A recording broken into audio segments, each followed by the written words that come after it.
Bonjour et bienvenue dans ce tutoriel sur Cinema 4D. Dans ce tutoriel, nous verrons comment utiliser le module Figma Particle. Donc avant toute chose, ce tutoriel ne s'adresse pas aux débutants, seulement aux avancés et aux intermédiaires. Donc on verra pas la modélisation ni l'émetteur de base de l'émetteur de base de Cinema 4D, qui est celui-ci. On s'intéressera seulement à Figma Particle, qui est un super et très complet module sur les particules. Il existe d'autres comme Xparticle, mais qui est un plugin payant et ne se trouvant pas dans Cinema 4D. Alors là, je suis sur la version Cinema 4D Studio R13. Donc je possède donc le module. Donc la version broadcast, je ne sais qu'elle ne l'a pas, je crois, le module. Donc voilà. Donc tout d'abord, je vais me faire rapidement une interface. Je ne vais pas garder celle-ci. Donc je vais me prendre ici dans simuler Figma Particle, les paramètres de Figma Particle, et me mettre cette fenêtre là ici. Voilà. Ensuite, je vais cliquer ici, faire convertir en onglet avec un clic droit, afin de convertir ma vue en onglet. Ensuite, je vais rapidement créer un cube et lui mettre un tag Cinema 4D Expresso. Voilà, donc j'ai ma fenêtre Expresso. Je vais mettre ça en cliquant ici, en maintenant le clic gauche dans la vue, afin de créer donc un nouvel onglet avec Expresso à l'intérieur. Donc je vais prendre ce cube là et le supprimer. Donc voyons donc plus en détail Figma Particle. Donc déjà, présentation du menu que je vous ai fait mettre ici. On a donc en fait le nombre de particules max désirées dans la scène. Donc vous pouvez le réduire ou l'augmenter. Et la suite, on va le voir au fur et à mesure, parce que là je peux pas vraiment vous le montrer. Donc on va commencer par créer un objet neutre.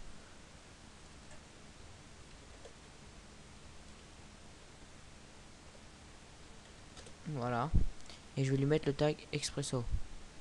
Donc clic droit, supporter Cinema 4D Expresso. Voilà. Et donc pour commencer, je ne vais pas non plus préciser l'interface d'Expresso. Il faut avoir quand même les bases d'Expresso. Mais bon, là on a un peu donc tous les nœuds que vous aurez. Et ici vous avez Xpool, qui est en fait la même chose que vous pouvez faire apparaître par exemple opérateur système. Vous l'avez par un nouveau nœud de connexion. Vous avez la même chose. Figma Particle, et vous avez donc les différents menus. Donc c'est pour peut-être un peu aller plus vite, mais moi personnellement je ne me sers pas de Xpool. Bon, certains peuvent apprécier, mais moi pour aller plus vite je fais mes clics droits, nouveau de connexion. Voilà.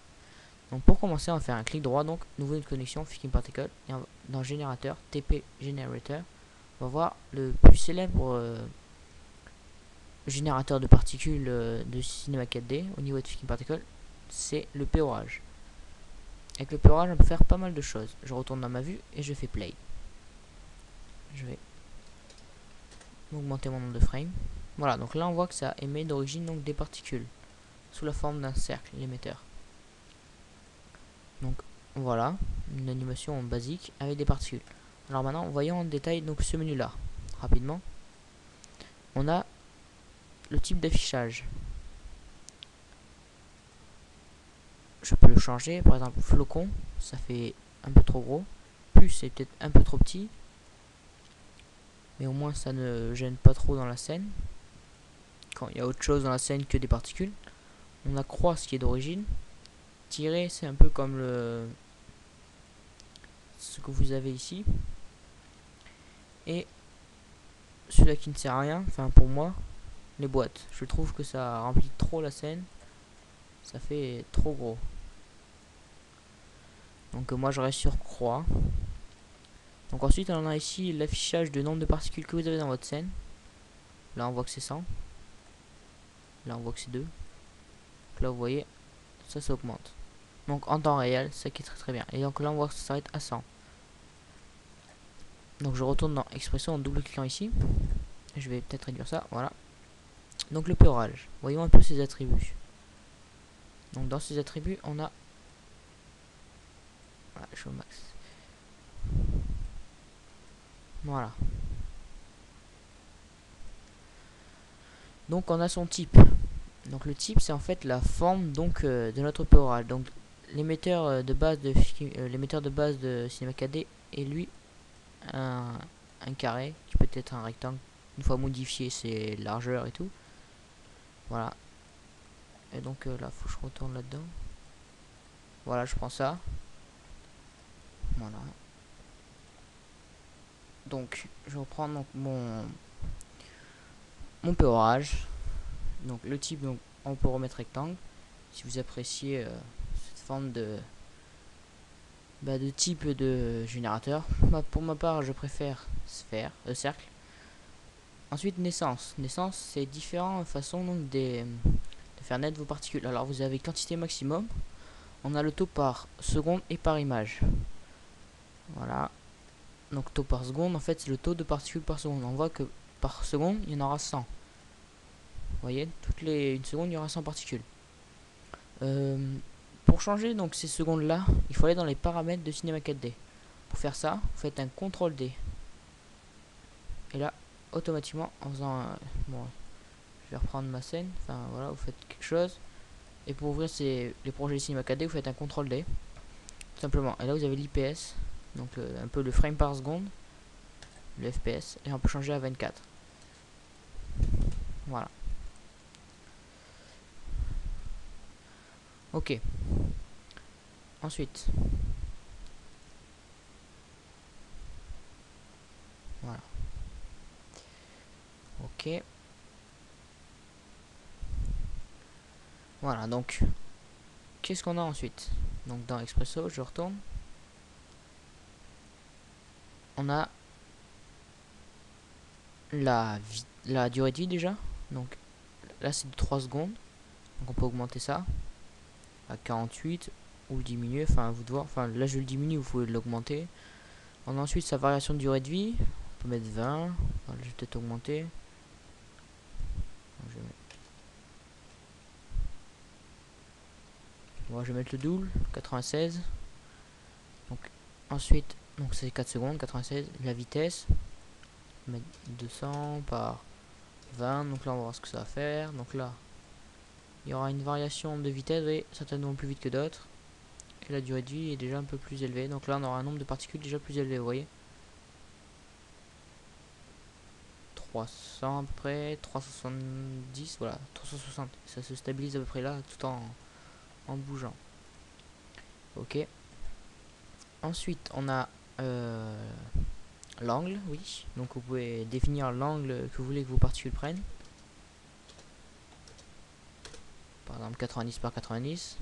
Donc là vous voyez, elles prendront tout cet angle là, à partir de là à là et là. Bon, 90 au niveau des angles. Donc ça fait ça. Donc après si vous voulez que ça aille dans toutes les directions, c'est tout simple. Enfin, c'est, vous mettez 360 par 360. Ok. On clique ici pour recharger la scène et on relance. Voilà, donc ça part en forme de cercle. Là on le voit pas très bien, mais bon, normalement c'est ça. Donc la taille ensuite, la taille de votre émetteur. Bon, ça c'est pas très important pour l'instant, ça peut pas nous être utile. Ah oui, c'est déjà plus petit. Bon, ça sert à rien pour le moment de changer la taille. Donc je vais remettre 100 par 100. Voilà. On a ensuite donc la... Ah ouais, voilà. Bon, on va s'arrêter là. Donc pour péorage. Donc oui, le taux par image, donc c'est le taux de particules par image. Ça me semble logique. Donc toutes les une image, il y aura une particule. Donc par exemple 3, 10, 100. Oh, ça fait un peu beaucoup. Voilà, donc quand je vous dis que ça ferme un cercle, là on le voit peut-être un peu mieux là. Là bon, après ça rame un peu. Alors moi je vais mettre 5. Voilà. Ok. Alors maintenant on retourne dans Expresso. Et voyons à quoi sert donc position de l'émetteur. Alors on va tout de suite créer un nouvel objet neutre. On va le réduire. On va le renommer pose. Et alignement. Donc voilà, pose et aligne. Je prends pose et aligne, je le mets à l'intérieur de mes particules.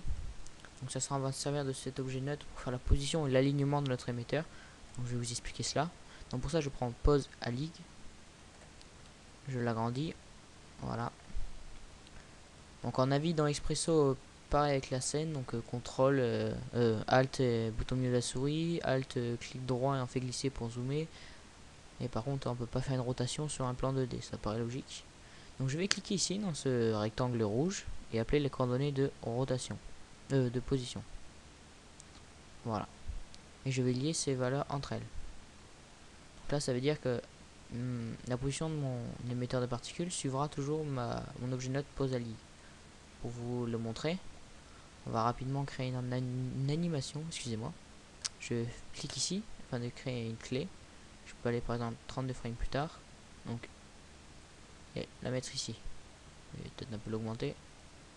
Voilà. Vous voyez, donc ça suit tout. Donc je vais supprimer ces clés qui ne sont pas utiles.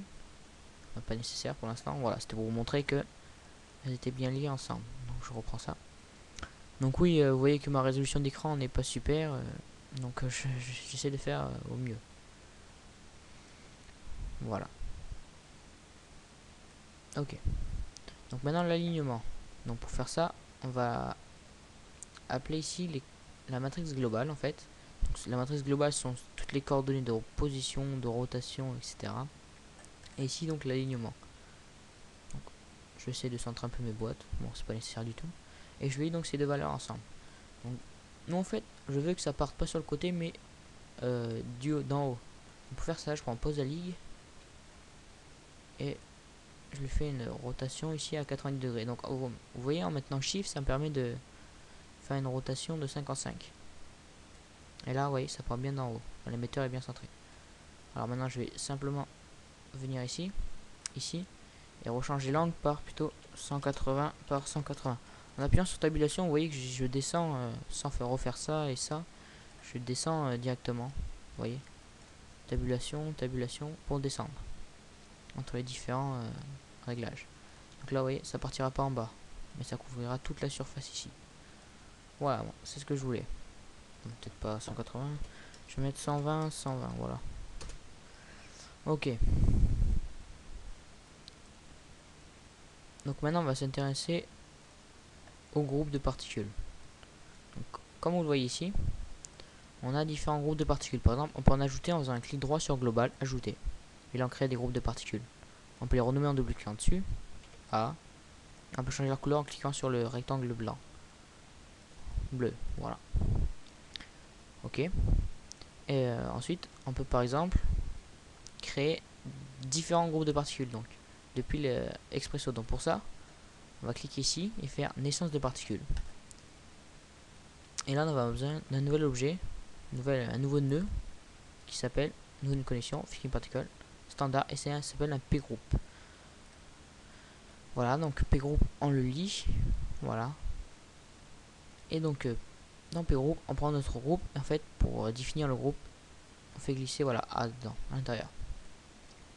Voilà, donc là, si je fais play, vous verrez que vos particules seront bleues maintenant. Voilà, bon, il y a deux blanches, voilà, c'est bon. Ok. Voilà, donc comment définir plusieurs groupes de particules.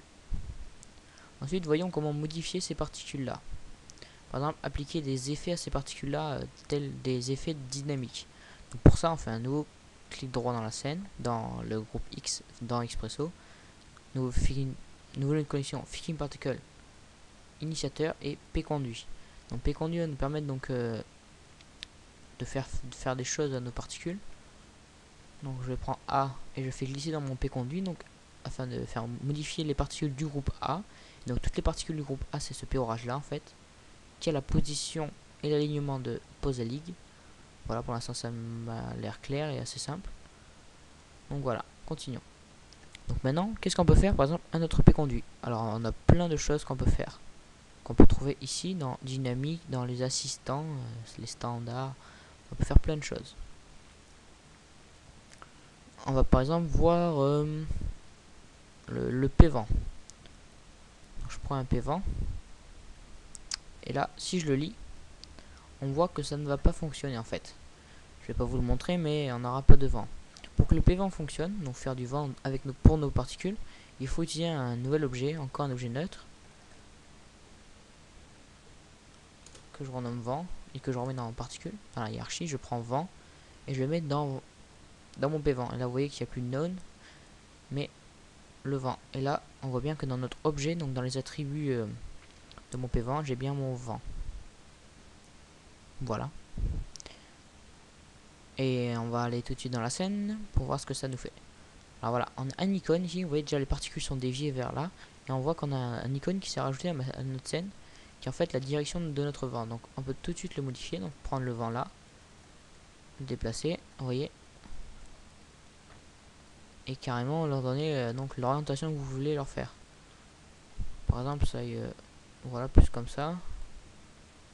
On va voir ce que ça nous fait. Voilà, ça les fait partir, moi ça les fait un peu freiner.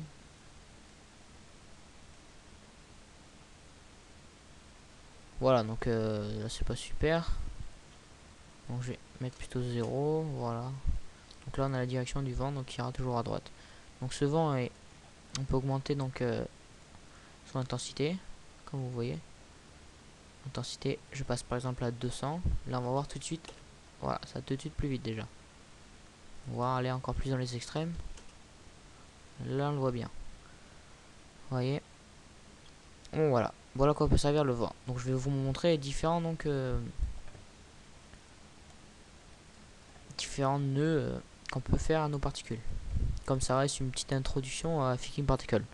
Donc je vais faire un nouveau nœud de connexion, Ficking Particle, dynamique, et on va voir par exemple la friction. Donc on lie la friction à notre P conduit. Et donc la friction ça va permettre donc de faire freiner vos particules. Vous voyez, hop, et là elle s'arrête. Donc là ça ne marche pas de façon bien, donc je vais augmenter leur vitesse à 400 par exemple. Et dans la friction je vais la mettre à 4. Admettons, au niveau de la friction. Et là je fais play, voilà, ça fait déjà un peu plus quelque chose d'intéressant. Ok, je vais pouvoir prendre friction, voilà, je vais le présenter rapidement, le supprimer, reprendre le péorage et remettre 200. 50 je vais mettre.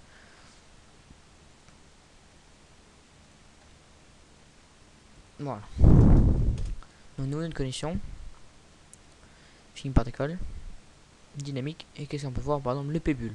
Je vais essayer de tous vous les montrer, essayez. Comme ça ensuite on pourra aller dans les choses sérieuses dans un prochain tutoriel. Donc je vais les lier ensemble. Voilà.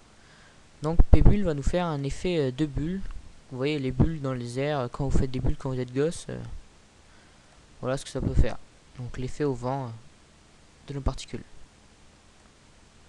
Voilà, donc personnellement je m'en sers jamais, enfin pas souvent. Ou alors si je m'en sers c'est avec une amplitude très faible. Donc vous pouvez changer l'amplitude. Voilà, 2000 c'est...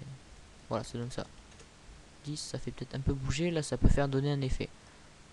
Mais bon, certains peuvent y trouver une utilité, mais à une faible amplitude, moi j'aime bien. Pour certains trucs c'est bien. Ça fait moins un mouvement linéaire. Là vous voyez ça fait plutôt linéaire, trajectoire bien précise, avec un léger P-bulle.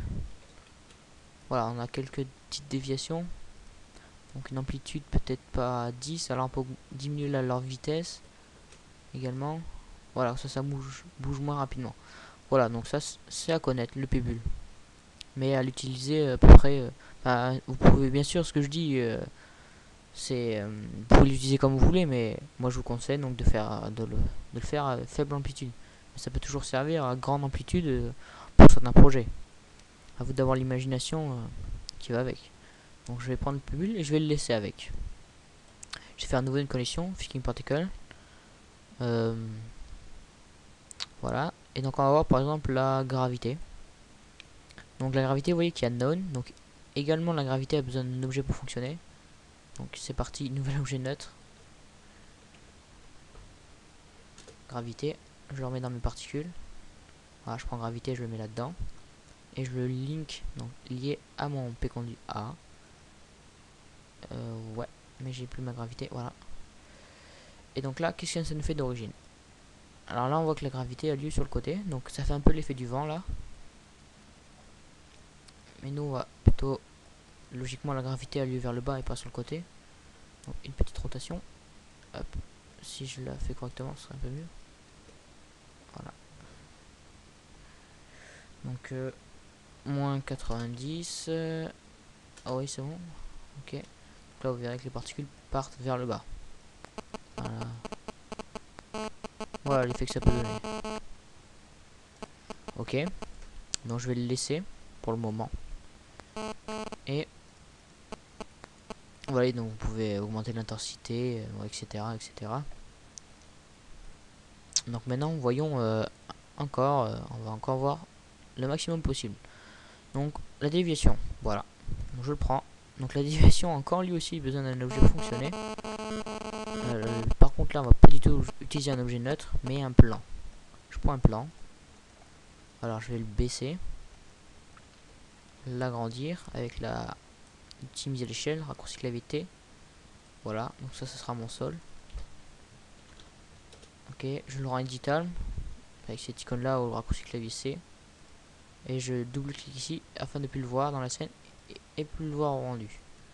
Voilà, en fait on va s'en servir au niveau donc de la déviation. Donc, je retourne dans Expresso, je prends ma déviation, je mets none à l'intérieur, enfin none. Je mets mon sol au niveau de none et je lie ma déviation à mon P-conduit A, P-conduit du groupe A. Voyons ce que ça nous fait d'origine. Ah oui, avant ça, type de déflecteur. N'oubliez pas qu'on a choisi un objet, donc n'oubliez pas de mettre type de déflecteur en tant qu'objet. Sinon ça ne marchera pas. Donc la gravité agit et là, voilà, nos particules se dévient.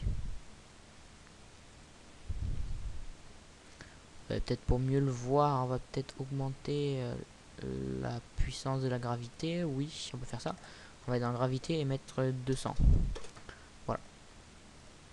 Et voilà, ça marche déjà un peu mieux. Voilà, donc là, vous les voyez bien rebondir. Voilà, ok. Ok pour ça.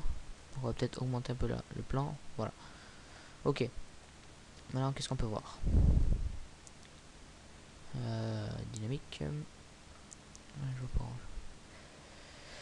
Voilà, donc on peut voir, donc on a vu Pébule, on a vu déviation, on a vu friction, je l'ai, on l'a pas vu me semble-t-il. Voilà, on va le prendre, l'agrandir. Donc lui, il n'a pas besoin d'objet pour fonctionner tout seul, il peut fonctionner tout seul donc, parce que c'est une fonction qui va vous permettre de glacer vos particules pour qu'elles ne bougent plus, un peu comme la friction mais d'une façon différente. Alors d'origine, vous voyez que gelé est à 0%, donc elles ne sont pas gelées, et là, vous pouvez mettre, non, à 100% ça bougera plus du tout. Peut-être pas. Voilà, on va mettre 80. 80%. Et là, voilà. Ça fait un peu slow motion. Et ce qui est cool, c'est qu'on peut animer cela. Donc, ouais, on fait play. Putain, ça met pas mal de temps à agir. Ah, j'ai rien dit. Voilà. Voilà, c'est déjà mieux. Voilà, donc par exemple, on va se mettre là. Et on va faire un clic droit, animation, ajouter une clé. On va aller 5 frames plus tard, enfin 4. On met à 3. Et on met à 80%. Donc là, rapidement, une petite animation pour vous montrer que c'est animable. Voilà, je mets à 80, je fais un contrôle ici, ou alors clic droit, animation, ajouter une clé. Donc c'est pas un tutoriel sur l'animation, donc voilà, on fait ça vite fait. Voilà, 80%, donc 1, 2, 3 frames plus tard, ou 4. Je refais un contrôle, et 1, 2, 3 frames plus tard, on passe à 0.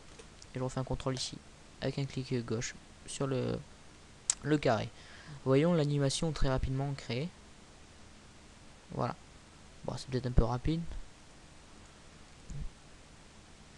On va faire afficher la piste. Voilà.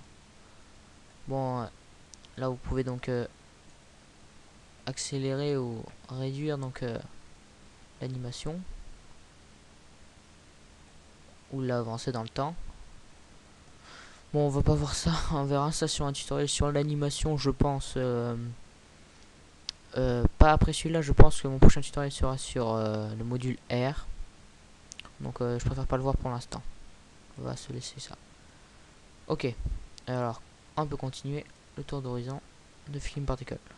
Dans la dynamique, je pense qu'on aura vu l'essentiel. Ouais, je pense qu'on aura vu l'essentiel. Maintenant, intéressons-nous un peu de la déviation qu'on a vu un peu rapidement. Il me semble que c'est quand même quelque chose d'assez important. Vous avez rebond.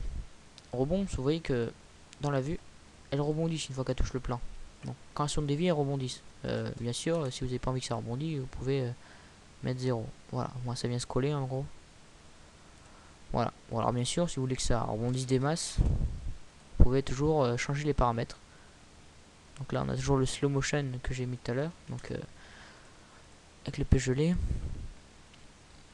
Bon, ça donne son effet. Bon, après, à vous de voir, sachant que tout est animable presque, vous voyez, rebond, etc. Vous pouvez même mettre de la friction. Enfin, on la verra parallèlement parce qu'il n'y a pas le rebond.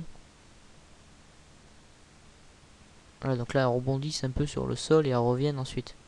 Vous voyez? Donc on va peut-être mettre un rebond à 20 et une friction à 20. On va voir ce que ça donne. Voilà, on rebondisse un peu et elle s'arrête au sol. C'est nickel.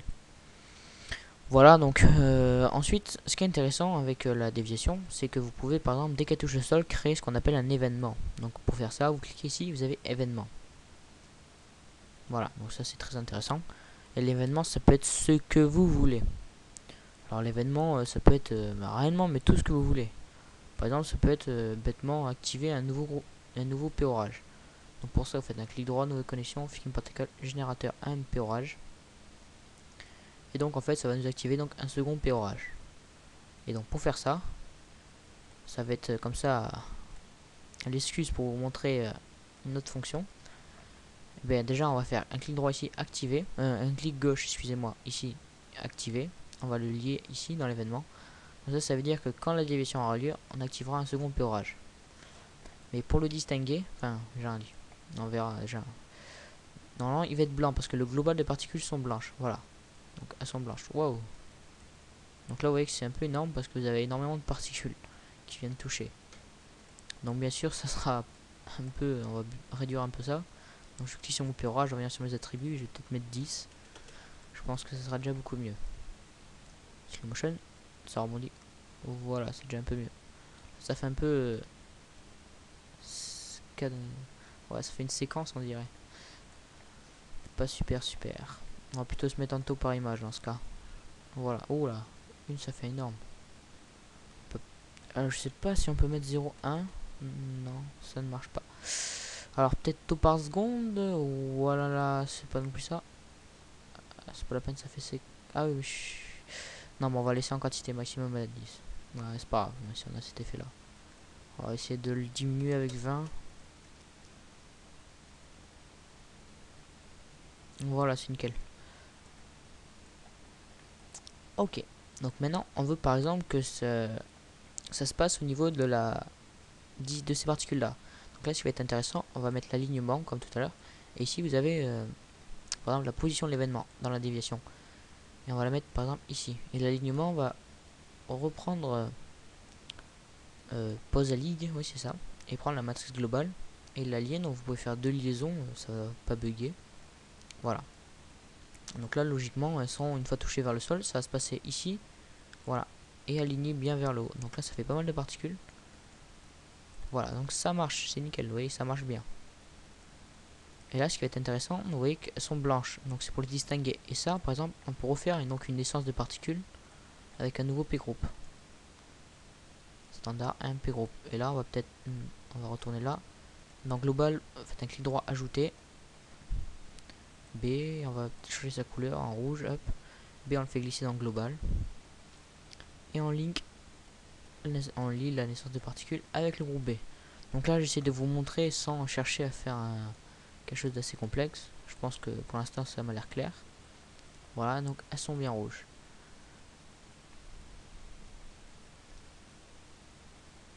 Voilà, donc là, ça fait un peu à la fin. On va peut-être un peu aller là-dedans, dans ces attributs. Et on va changer un peu donc tout ça. On va mettre déjà une variation de durée de vie. C'est nécessaire. Une vitesse avec une variation. Et ça sera tout. Pas nécessaire de voir plus.